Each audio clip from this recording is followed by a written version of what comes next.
me that Dennis Prager video. Which one was that? It was an argument about Israel where he was talking about why Israel deserves to exist and stuff. After being there, man, holy shit, I feel like people have no idea I didn't even know what the hell was going on until I went to Palestine and saw how crazy it was. But what is it like? Tell me, give me your thoughts and your So experience. Everyone mistakenly thinks that Hamas like controls Palestine. That's not true at all. There's 3 different areas that were drawn up with the original partition. It's the West Bank, which is totally under military rule by Israel, and then there's the Gaza Strip, which is like the open air prison, which they bomb the shit out of like every couple of years, and Hamas controls that area. And then there's Jerusalem, which is an international city center that both Arabs and Jews live in. But the West Bank has been occupied militarily since 1967, and it's complete martial law. There's checkpoints. All political parties are illegal. You can't.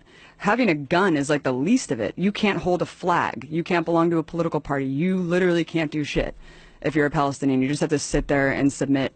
And even if you share a photo of someone who was like killed by an Israeli soldier, you go to jail. And you go to jail for the amount of like months that. What? Yeah, based on the shares and likes of the photo, they'll penalize you more and put you in prison for longer and longer. I mean, I'll just tell you one story. If you put a photo on social media, like you put of someone who on Facebook, died, and they'll be like, "You're sharing a martyr and inciting people to like commit suicide, like on behalf of Palestinians. You go to jail," and they put them in jail. There's 99.7% conviction rate. Kids are tortured. Kids are in prison. It is absolutely insane. We went to the first day that we were there. We went to a funeral of some guy, some farmer who was shot by Israeli forces, and we went to the funeral. It was horrible. You know, all the women are wailing and crying. And as we're leaving, the Israeli forces had set up a checkpoint right outside of this dude's house and started tear gassing and shooting rubber bullets like at people who were simply attending the funeral, just to punish people for attending the funeral. We went to another girl's house named Aya, who got shot in the vagina for peacefully protesting at some protest, and they shot 200 people that day. One guy next to her died, another guy was paralyzed. They have a policy called shoot to cripple, where they shoot guys in the dicks. Yeah.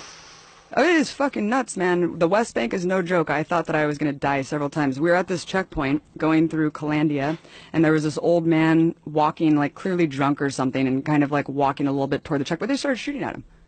Bullets are ricocheting off the thing. And you know, my partner Mike, who was an invading soldier of Iraq, was just like, "We're gonna die. Like, they're shooting this guy. There's bullets ricocheting." It was absolutely insane. And as we go through the checkpoint, the soldier's like, "Hey, stay safe out there." And I was like, "Yeah, when you guys are arbitrarily shooting people," and the person who was driving us had just told us that a couple months prior to that, some woman, Palestinian woman, because you can't go to Jerusalem. Like, if you're Palestinian, there's like barely any Palestinians who are even allowed to go pray at the most holy site, the Dome of the Rock in Jerusalem. You can't go to the beach. You're just completely constricted in a prison, and you can't travel. And he was just telling us that months before we went through this checkpoint, someone was going through the checkpoint because they got a permit to go into Jerusalem, which is like a lifetime golden ticket, like Willy Wonka. And they're walking, and she just got executed. And then what? Yeah, she just got executed, and she was bleeding out at this checkpoint, and her little brother tried to help her, and they shot him too. And they're like hiding the video of this. Why and this is they just a shoot day her? because they fucking hate Palestinians, and Palestinians are animals to these people. It's sick, man. It's sick. It's really, really sick, Joe. And I couldn't even get into Gaza. We were banned from going into this territory because I was told by the Israeli government that I was a propagandist and that I was like an enemy agent, and so I wasn't allowed to go into Gaza. So Gaza's hell, but the West Bank is under martial law, and everything's illegal, and you can't do a goddamn thing.